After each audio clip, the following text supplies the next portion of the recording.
Hello guys, आज की इस वीडियो लेक्चर में बात करेंगे इंट्रोडक्शन ऑफ प्लास्टिक टेस्टिंग की। और ये जानेंगे कि हम बेसिकली टेस्टिंग करते क्यों हैं।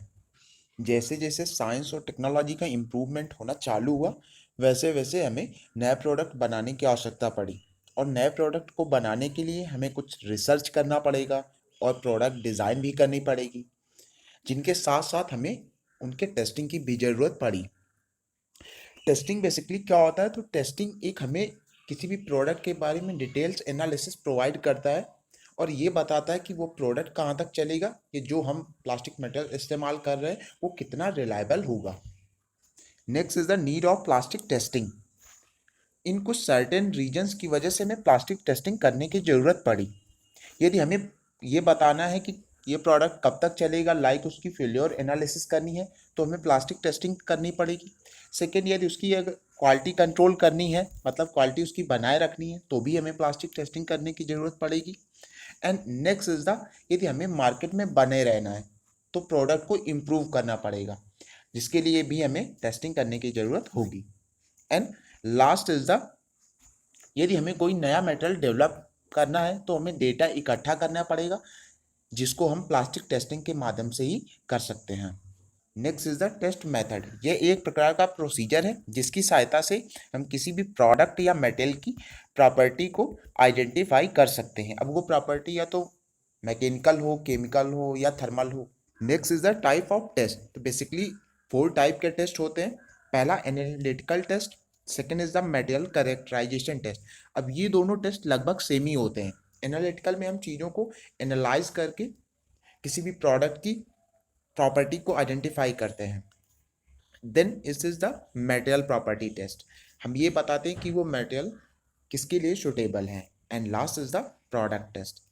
प्रोडक्ट टेस्ट में हम ये बताते हैं कि वो प्रोडक्ट कहाँ तक सस्टेन कर पाएगा या कितना चल पाएगा।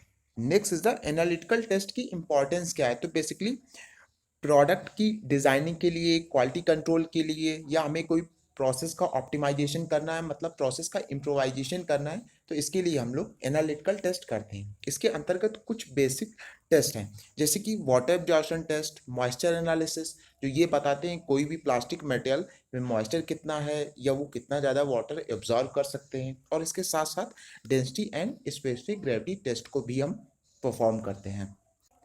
Next is the material characterization test. Material characterization test हमें यह बताता है कि वो मटेरियल किस प्रकार का है, उस मटेरियल का स्ट्रक्चर कैसा है, उसका फ्लो बिहेवियर कैसा है और उसकी केमिकल कंपोजिशन बेसिकली कैसी है। इसके अंतर्गत कुछ बेसिक टेस्ट आते हैं, जैसे MFI, जिसको हम लोग मेल्ट फ्लो इंडेक्स कहते हैं, विस्कोसिटी टेस्ट, थर्मल प्रॉपर्टी, जिसके अंतर्गत थर्मोग्रेविमेट्रिक एनालिसिस या TGA, DSC, differential scaling calorimetry, और स्पेक्ट्रोस्कोपी और माइक्रोस्कोपी, जिसके अंतर्गत स्कैनिंग इलेक्ट्रॉन माइक्रोस्कोप या ट्रांसमिशन इलेक्ट्रॉन माइक्रोस्कोप आता है। Next is the material property test.